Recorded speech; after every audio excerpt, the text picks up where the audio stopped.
자, 2022학년도죠. 임용기출 영어학 문제 해설하겠습니다. 여기다가 임용기출 영어학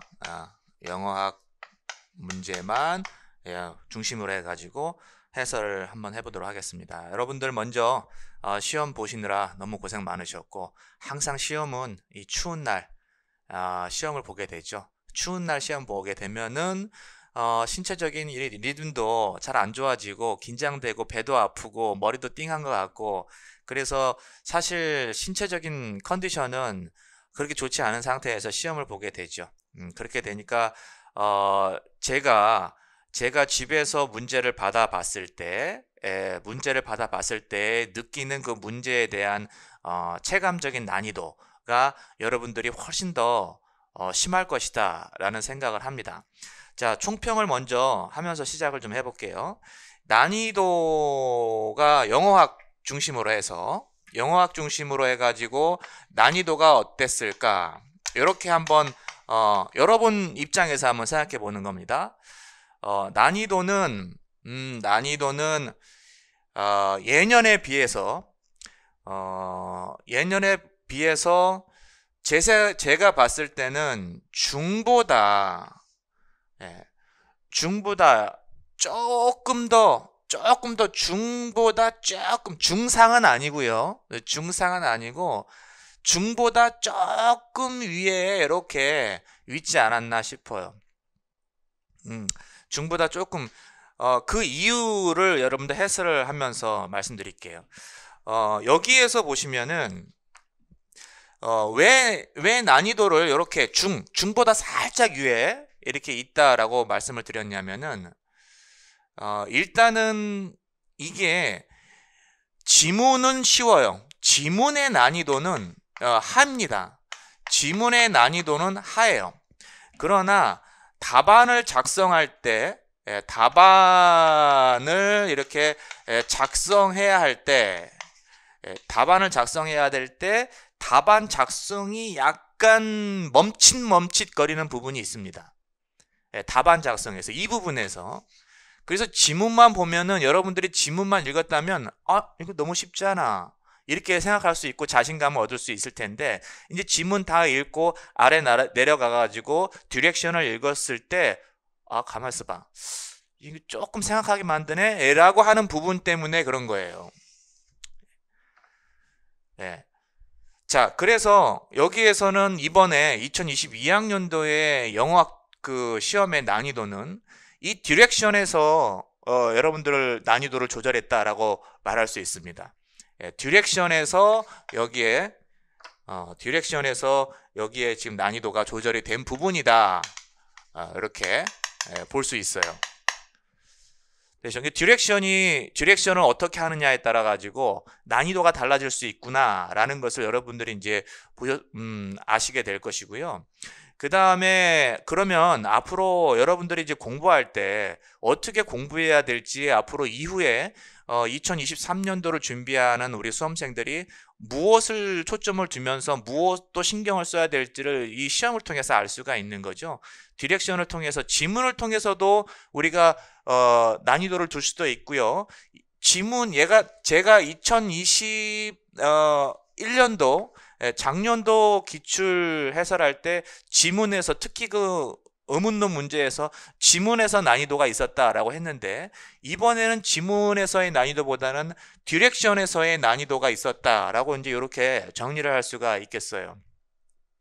자, 그 다음에 문제 유형을 한번 보도록 하겠습니다. 좀 지우고요.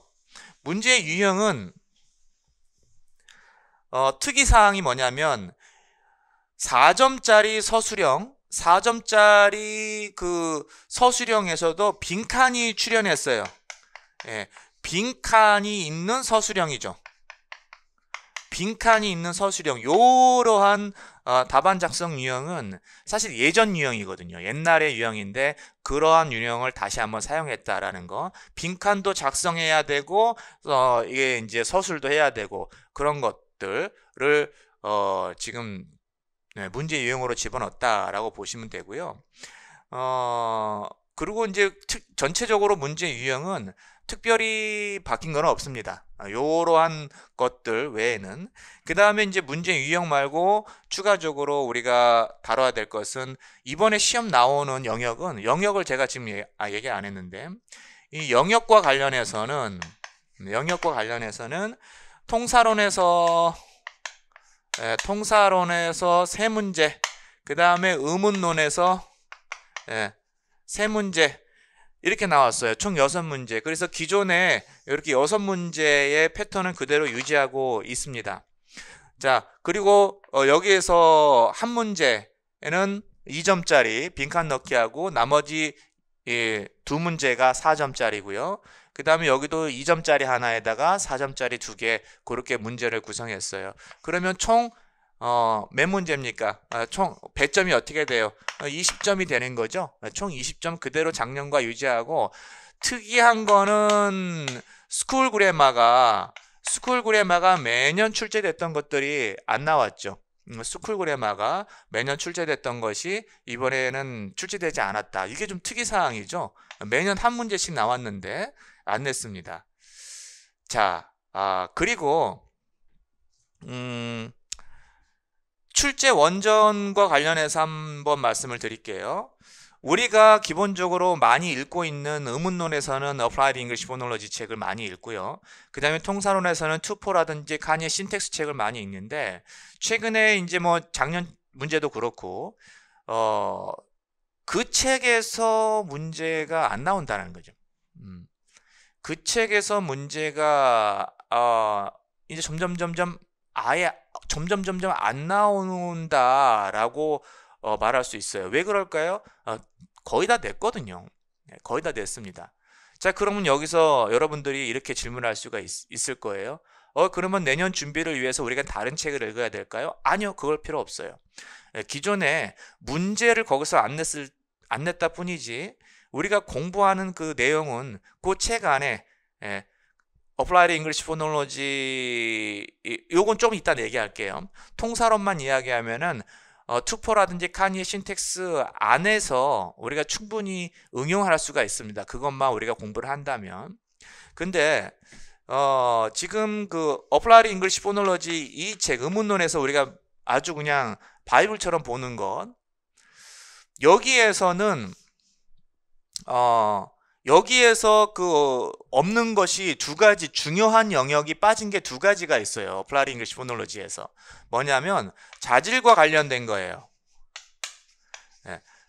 변별 자질과 관련된 내용을 여기선 다루질 않습니다. 그 다음에 우리가 3년 연속 시험에 나왔던 foot과 관련해서도 Applied English Phonology에서는 다루지 않아요. 이런 것들이 지금 문제에서 나왔어요. Applied English Phonology를 배제시킨 거죠. 니네 열심히 거기서 공부했어? 나는 딴 데서 낼 거야. 이렇게 이제 한 거죠. 그죠? 네.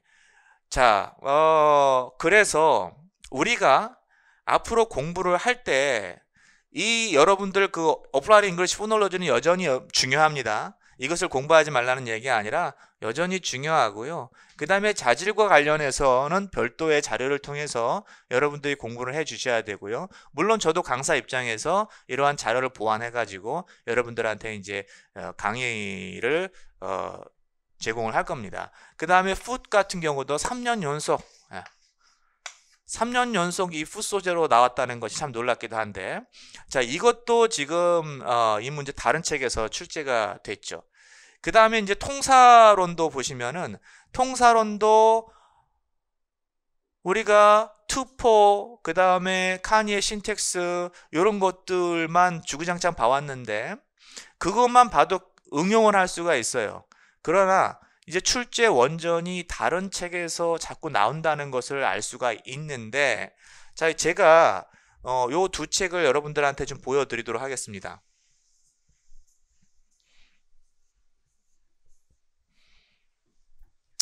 자, 이번에 foot과 관련해서 의문론에서 foot과 관련해서 나온 책이에요. foot은 이 책에서 냈다고 보시면 됩니다. 그래서 foot과 관련해서는 이거는 조금 시험장에서 여러분들이 긴장한 상태에서 이 foot의 문제를 정확하게 맞춘다는 것이 쉽지 않았을 것이다 라는 생각이 들어요. 왜냐하면 여기 좀 응용을 좀 해야 되거든요. 응용을 좀 해야 됩니다. 그러나 만약에 이 책을 한번 읽었다면은 이 문제는 이런 거 고민 없이 그냥 쉽게 답이 나왔을 거예요. 그러니까 응용을 안 해도, 책을 보면은 응용을 안 해도 그냥 쉽게 이 책을 봤다면 쉽게 답이 나왔겠죠. 예. 그러나 이 책을 안 봤다면은 생각을 많이 했어야 답이 나올 겁니다. 아마 이것도 오답이 여러분들이 지금 완전히 정답률이 그렇게 높지는 않을 거예요. 풋과 관련해서 제너럴라이제이션 해야 되기 때문에 이것도 정답률이 높지 않았을 것입니다. 근데 이 책을 한 번이라도 봤다면은 여러분들 많이 아실 거예요. 필립스 카의 그 English Phonetics and Phonology 책인데, 이 책 과거에도 여기에서 문제가 몇 번 출제된 적이 있습니다. 출제된 적이 있는 거고, 그래서 여러분들이 이제 아마도 Applied English Phonology만 가지고 책을 가지고 공부하기가 조금 불안하다라고 싶으면 이런 책들을 이제 한번 참고를 하셔야 되겠습니다.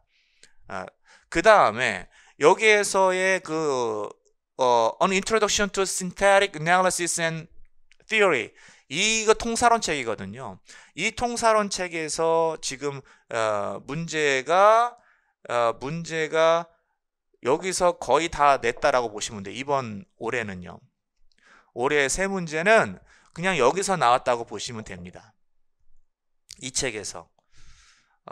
그래서 여러분들 물론 이 책을 안 읽어도 기존의 가니의 신텍스하고 투포를 충실히 공부를 하셨다면은 응용은 충분히 하실 수 있어요. 예. 이 책을 반드시 보라는 얘기가 아닙니다.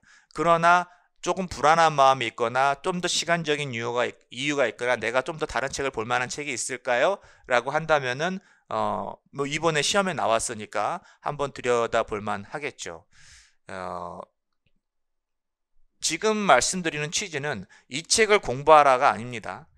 지금까지 우리가 바이블처럼 여겼던, 임용시험에서의 바이블처럼 여겼던 그러한 책들에서 시험이 계속적으로 나오지 않는다. 점점점 다른 책에서 문제를 낸다라는 것을 알 수 있고, 그거는 어쩌면 당연하다. 왜냐하면은 문제가 이제 더 이상 낼 게 없기 때문에, 거기서 문제를 다 냈기 때문에, 그리고 학원가에서의 모의고사도 대부분 거기에서 문제가 다 나오기 때문에 변별력을 위해서라도 출제진들은 다른 곳을 선택할 가능성이 클 것입니다. 그러니까 이런 책들도 한번 참고해 보시고요.